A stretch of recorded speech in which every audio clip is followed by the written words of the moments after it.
जनप्रतिनिधि चुनने से लेकर सरकार बनाने के लिए अपनी वोटिंग की बात सुनी होगी, लेकिन राजसमंद में शुक्रवार को कुछ ऐसा होने वाला है जिसे सुनकर आप हैरान रह जाएंगे। दरअसल राजसमंद के थानेटा ग्राम पंचायत में शुक्रवार को शराबबंदी मतदान होगा। इस मतदान को लेकर गांव वालों में खासा उत्साह का माहौल है। शराबबंदी मतदान के लिए सरपंच पंकजा सिंह और गांव के लोग पिछले 1.5 महीने से मेहनत कर रहे हैं और लगातार लोगों को समझा रहे हैं कि शराबबंदी पर मतदान कितना जरूरी है और इसके क्या फायदे हैं। शराबबंदी के लिए होने वाले मतदान में 100% मतदान हो सके, इसके लिए महिलाओं की टोली घर घर जाकर लोगों को मॉक वोटिंग का अभ्यास करा रही है। साथ ही गांव से बाहर रह रहे लोगों को भी गांव वापस बुला लिया गया है। खास बात यह है कि शराबबंदी के लिए मतदान का सिलसिला आगे भी जारी रहेगा और आसपास के पंचायत में भी इस तरह के मतदान करवाए जाएंगे।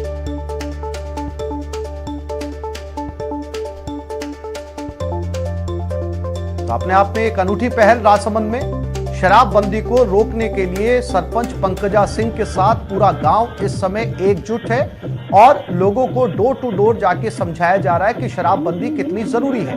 इसके लिए बाकायदा शराबबंदी को लेकर सभी एकजुट हैं। पूरा गांव एक साथ मतदान करेगा। न केवल गांव बल्कि आसपास गए हुए लोग, शहरों में रह रहे लोगों को भी फोन के जरिए गांव में वापस बुला लिया गया है।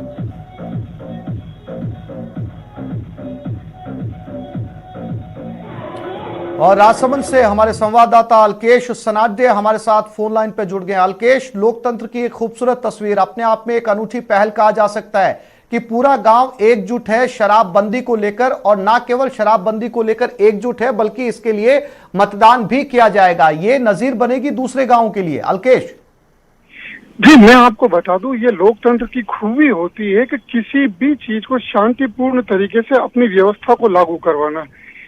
भीम जो इलाके की थानेटा पंचायत है, थानेटा पंचायत में पिछले एक लंबे समय से शराबबंदी की मुहिम जोर पकड़े हुए थी। ऐसे में जिला कलेक्टर ने 9 अप्रैल को शराबबंदी के लिए समय तय किया। इसके लिए थानेटा जो सरपंच है पंकजा सिंह, उसके नेतृत्व में ग्रामीण महिलाओं और ग्रामीणों ने टोली बनाकर घर घर जाकर लोगों को शराबबंदी के बारे में जागरूक किया, उनको शराब से होने वाले दुष्प्रभाव के बारे में बताया। ऐसे में महिलाओं में भी हम ये कह सकते हैं जन क्रांति आई। महिलाएं इस पंकजा सिंह के साथ मुहिम के तौर पर जुड़ती रही। धीरे धीरे फिर पंकजा सिंह के नेतृत्व में मॉक पोलिंग और अन्य बैठकों का दौर चलता रहा, वो अभी तक भी जारी है। ऐसे में अब कल जो थानेटा पंचायत है वहां पर शराबबंदी के लिए मतदान होगा। बिल्कुल अल्केश, अगर ये मुहिम सफलता प्राप्त करती है, आगे बढ़ती है, तो दूसरे गांव तक भी ये मुहिम पहुंचेगी और शराबबंदी को लेकर एक बड़ा कदम उठाया जा सकेगा। तमाम जानकारी के लिए अल्केश सनाड्य, आपका धन्यवाद।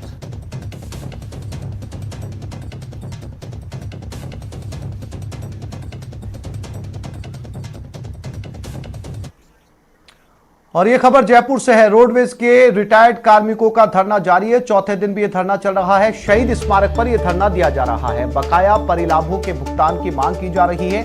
RSRTC रिटायर्ड एम्प्लॉइज एसोसिएशन के बैनर तले यह धरना दिया जा रहा है। करीब 4000 कार्मिकों का 500 करोड़ रुपया बकाया चल रहा है।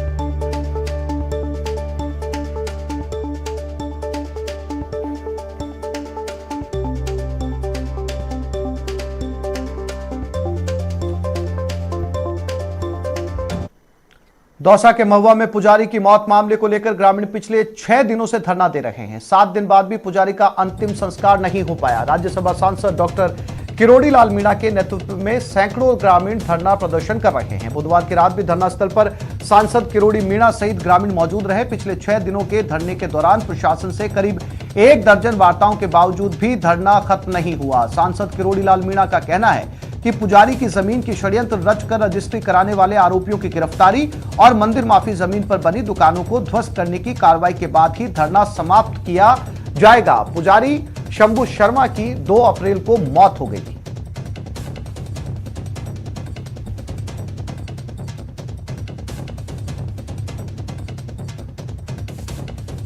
में पुजारी शंभू शर्मा की मौत के मामले में धरना प्रदर्शन जारी है। रात के समय भी यहां धरना जारी है। 3 अप्रैल से ये लगातार धरना दिया जा रहा है। सांसद किरोड़ी लाल मीणा की नेतृत्व में धरना दिया जा रहा है। दिन और रात यहाँ पर धरना चालू रहता है और यहाँ पर लोग आए हुए हैं और जो किरोड़ी लाल मीणा है उसकी मांग है कि जो पुजारी है उसमें जो षड्यंत्र में जो लोग शामिल हैं उनके खिलाफ कार्रवाई की जाए। साथ ही जो मंदिर माफी ज़मीन है उस मंदिर माफी ज़मीन पर जो दुकानें बनी हुई हैं उन दुकानों को भी हटाया जाए। इस तरह की मांगे हैं और इन्हीं मांगों को लेकर सांसद किरोड़ी लाल मीणा लगातार धरना दे रहे हैं। आज 3 तारीख से इनका धरना जारी है और उनकी मांग है कि जब तक मांगे पूरी नहीं होंगी तब तक इसी प्रकार धरना जारी रहेगा। और महुआ थाने के बाहर यहाँ पर सांसद किरोड़ी लाल मीणा सैकड़ों की संख्या में ग्रामीणों के साथ डटे हुए हैं और धरना प्रदर्शन कर रहे हैं। आशीष शर्मा, न्यूज़ 18, दौसा। अजमेर के भिनाय में हुए खूनी संघर्ष में मां बेटे की मौत हो गई, जबकि 3 अन्य गंभीर रूप से घायल हो गए। घायलों को इलाज के लिए अजमेर के जवाहरलाल नेहरू अस्पताल में भर्ती करवाया गया है। सूचना मिलते ही भिनाय थाना पुलिस मौके पर पहुंची। वहीं कुछ देर में एफएसएल की टीम भी मौके पर पहुंचकर सबूत जुटाएगी। घटना के बाद मौके से आरोपी फरार है। बताया जा रहा है कि आरोपी अमरचंद ने अपनी ही मां और भाई की हत्या की है। वारदात किस कारण से हुई, पुलिस इसकी तफ्तीश कर रही है।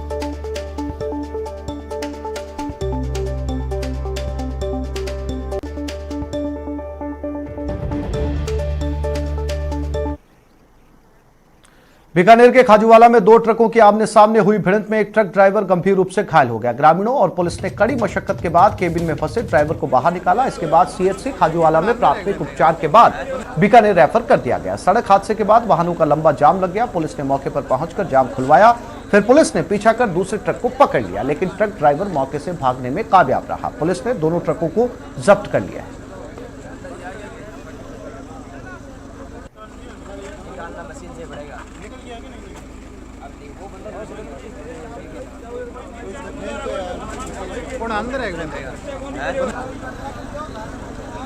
चूरू के रतनगढ़ में NH 11 पर निजी बस और ट्रक की भिड़ंत हो गई, जिसमें एक महिला की मौत हो गई और 2 बच्चों समेत 12 लोग घायल हो गए। घायलों को एंबुलेंस और निजी साधनों से अस्पताल में भर्ती करवाया गया, जहां पर एक की हालत गंभीर होने पर उसे हायर सेंटर रेफर कर दिया गया।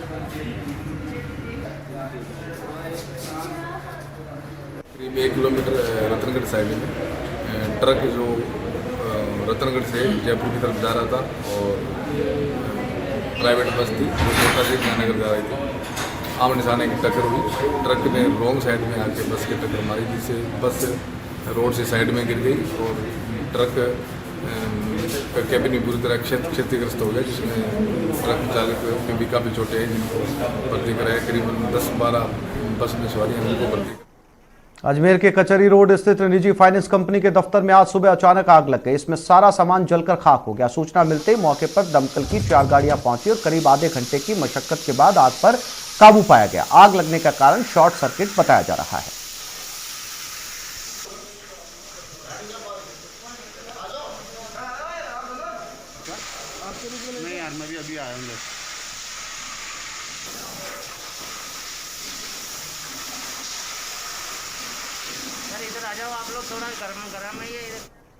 अजमेर संभाग के सबसे बड़े जवाहरलाल नेहरू अस्पताल के न्यूरो सर्जरी वार्ड में लगे एयर कंडीशनर में ब्लास्ट हो गया, जिसके कारण वार्ड में भीषण आग लग गई। आग लगने के साथ ही आनंद फानन में वार्ड को खाली करवाया गया और तुरंत आग पर काबू पाने की कोशिश की गई।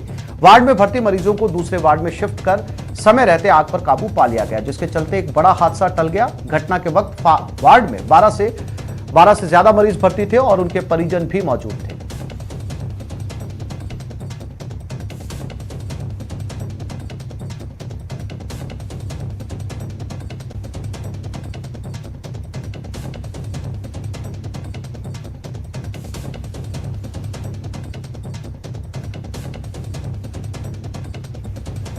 और अब बात करते हैं देश में कोरोना केस के रिकॉर्ड की। 24 घंटे में 1,26,000 नए मामले सामने आए। 24 घंटे में देश में 684 लोगों की मौत हो चुकी है। महाराष्ट्र में 59,000 से ज्यादा केस सामने आए। देश में कुल 9,05,021 एक्टिव केस हैं।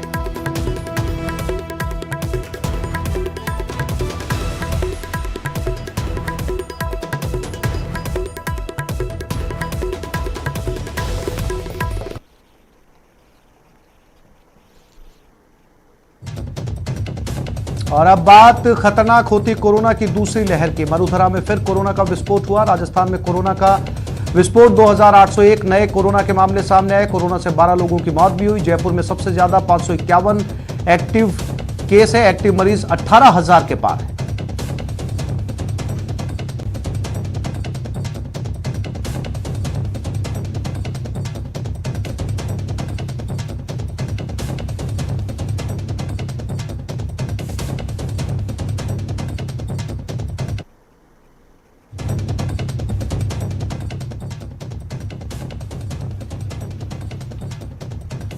तो लगातार देश के साथ साथ राज्य में भी मामले बढ़ते जा रहे हैं। राजस्थान पिछले 24 घंटे में 2801 नए मामले सामने आए। हालांकि इनमें 298 लोग पूरी तरीके से ठीक हो चुके हैं। पॉजिटिव केस की संख्या 2801 है और ये पिछले 24 घंटे की तस्वीर है।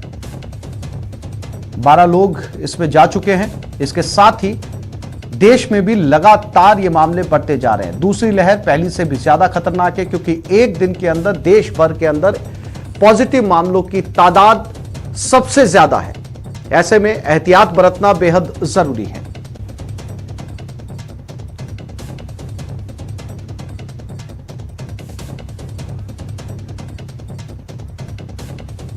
और इसी खबर पर ज्यादा जानकारी के लिए बात करते हैं। हमारे सभी साथी हमारे साथ जुड़ चुके हैं। जयपुर से हमारे साथ सचिन कुमार लाइव जुड़े हुए हैं, जोधपुर से ललित सिंह और कोटा से शाकिर अली हमारे साथ जुड़े हैं। सबसे पहले राजधानी का रुख करते हैं। सचिन, जब पहली वेव आई थी बहुत ज्यादा एहतियात बरता गया था, लॉकडाउन भी लगा था और लोगों ने घरों से भी जो है वो निकलना बंद कर दिया था। ये दूसरी वेव है, पहली से ज्यादा खतरनाक है। बाजारों की भीड़ कम नहीं हो रही और लोग बहुत ज्यादा इस बीमारी को हल्के में ले रहे। नतीजा यह है कि अब आंकड़ा पूरे देश भर में लाखों को पार कर गया है और राजस्थान में भी ये मामले लगातार बढ़ते जा रहे हैं।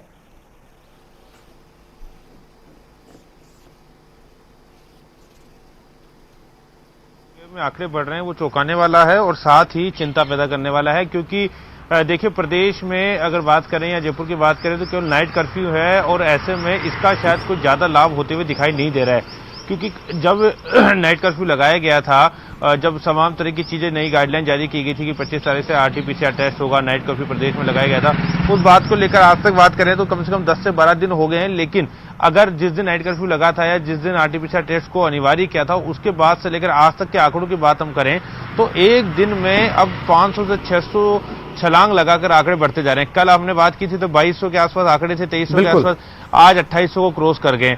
तो कोई फायदा इस तरह से नाइट कर्फ्यू का या तमाम तरह की चीजों का नहीं हो रहा है। उसकी वजह यही है कि जो दिन में संचालन हो रहा है या दिन में जितने भी लोग काम कर रहे हैं वो कहीं ना कहीं लापरवाही कर रहे हैं और अब शायद हम धीरे धीरे मिनी लॉकडाउन से अब पूरी तरह से लॉकडाउन की तरफ बढ़ते हुए नजर आ रहे हैं। यह आशंका है कि अगर ये स्थितियां नहीं सुधरी और आगे इसी तरह से बढ़ते गए तो फिर सरकार को कोई कड़ा कदम उठाना पड़ेगा और अगर एक बार फिर से लॉकडाउन होता है। बिल्कुल सचिन, बहुत महत्वपूर्ण बात है कि अगर लोग नहीं समझते हैं और सहयोग नहीं करते हैं तो यकीनन सरकार को आने वाले समय में सख्त कदम उठाने पड़ सकते हैं। जोधपुर से ललित सिंह भी हमारे साथ बने हुए हैं।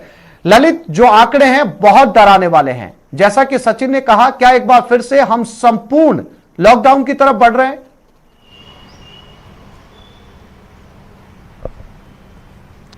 देखिए ऐसी पिछले एक हफ्ते की बात करें तो 1500 मरीज कोरोना पॉजिटिव हो चुके हैं जो मार्च महीने में पूरे महीने में नहीं आए थे। तो ये आंकड़े अपने आप बताते हैं कि निश्चित तौर पर अगर लगातार ऐसी लापरवाही रही तो निश्चित तौर पर अपन एक बार फिर लॉकडाउन की तरफ जा रहे हैं। लेकिन अब प्रशासन सख्त हो चुका है, तमाम प्रक्रियाओं के तहत लगातार छापेमारी हो रही है, चाहे स्कूल हो, कोचिंग क्लासेज हो। लेकिन हैरानी ये है कि सरकार की गाइडलाइन जारी करने के बाद भी लोग जो है लापरवाही कर रहे हैं, स्कूलें खोल रहे हैं, कोचिंग सेंटर खोल रहे हैं, कहीं ना कहीं जिम भी लगातार संचालन हो रहा है। पिछले 3 दिनों से लगातार कार्रवाई हो रही है। लेकिन जिस तरह से रोजाना आंकड़े आ रहे हैं, कल भी 300 से ज़्यादा पॉजिटिव मरीज सामने आए थे और मौत भी दर्ज की गई है। तो ये आंकड़े और जिस तरह से लगातार एक सप्ताह में पॉजिटिव मरीज की संख्या बढ़ी है, निश्चित तौर पर आप सही कह रहे हैं कि एक बार फिर लॉकडाउन की तरफ रास्ता जा रहा है। बिल्कुल। शाकिर कोटा से हमारे साथ बने हुए। शाकिर, WHO की गाइडलाइन, सरकार की समझाइश, तमाम एहतियात, हर किसी को इस जानकारी, इस बीमारी के बारे में पूरी जानकारी होना और हर कोई इस बीमारी के दौरान लॉकडाउन, लंबे लॉकडाउन से गुजर चुका है, बावजूद इसके लोगों को शायद ये बात समझ में नहीं आ रही। शाकिर,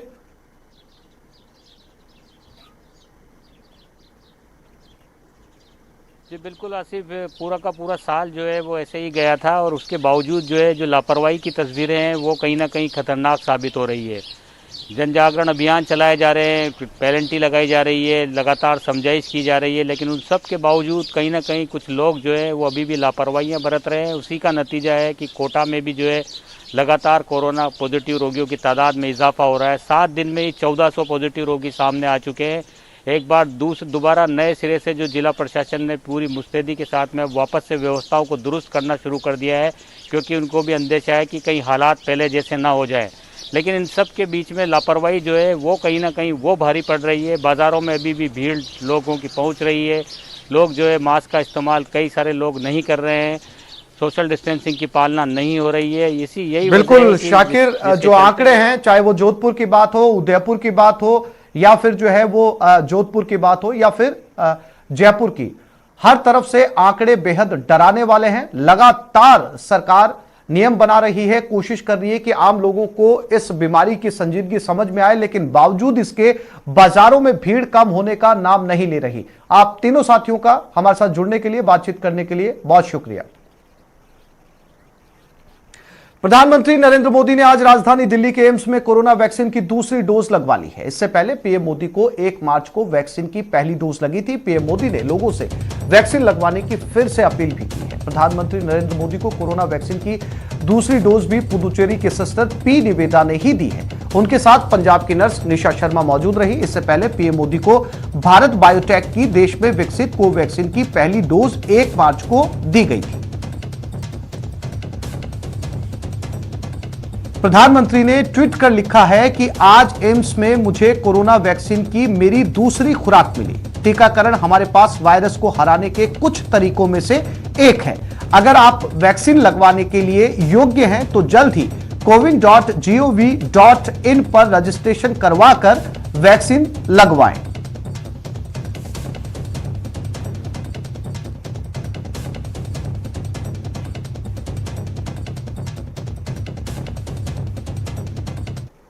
पता चला कि सर अपनी कोवैक्सीन की सेकेंड डोज़ के लिए एम्स आ रहे हैं और हमें उन्हें वैक्सीनेट करना है।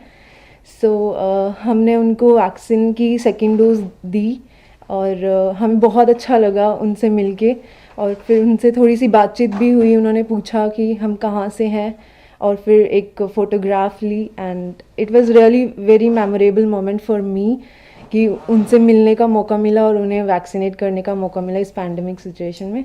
As I had another opportunity to meet sir to vaccinate him for the second time. I assisted Sister Nisha. Basically, I'm from Pondicherry, as already told. I was elated again. I got a second opportunity to meet sir. अच्छा लगा, sir से फिर से बातचीत हुई, एक photo भी लिए थे हमने।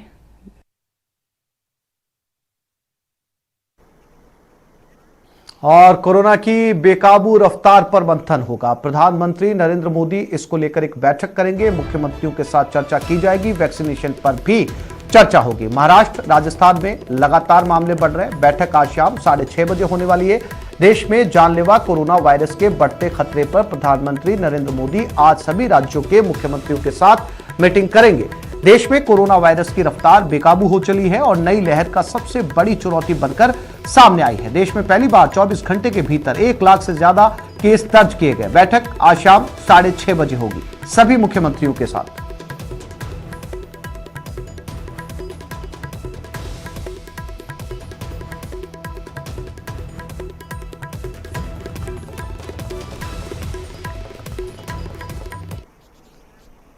बाईस मार्च को एक बच्ची का जन्म फ्लाइट में होता है। दुनिया भर में यह खबर सुर्खियां बनती है। वही बच्ची आज भी चर्चा में है और इस बार चर्चा हो रही है उसके बर्थ सर्टिफिकेट को लेकर, जिसे बनाने के लिए उसके परिजन ऑफिस चक्कर काट रहे हैं।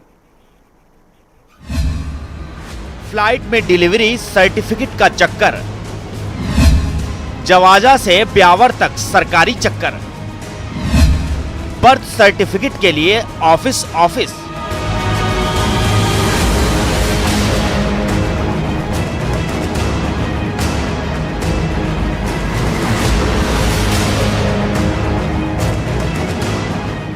याद है ना, 22 मार्च 2021 की तस्वीर है, जब हैदराबाद से जयपुर आने के दौरान एक बच्ची का जन्म 33,000 फीट की ऊंचाई पर इंडिगो की फ्लाइट में हुआ।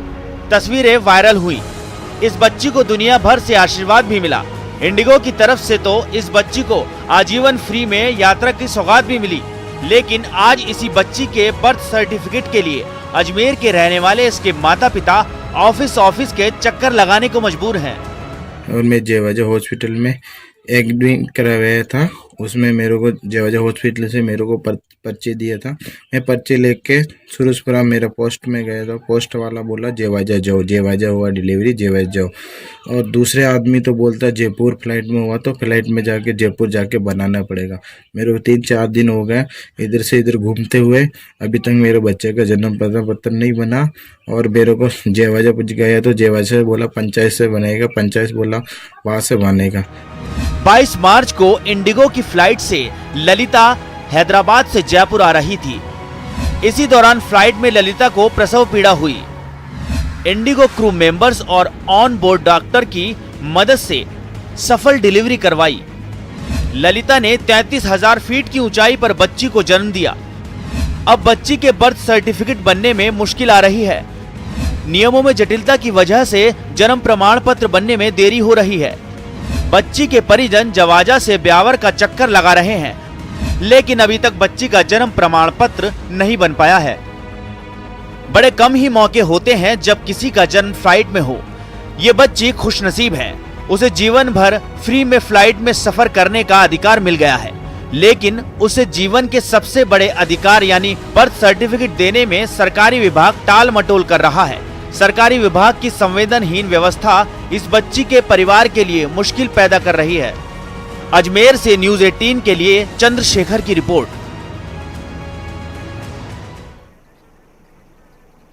तो इस बुलेटिन में फिलहाल इतना ही। नमस्कार।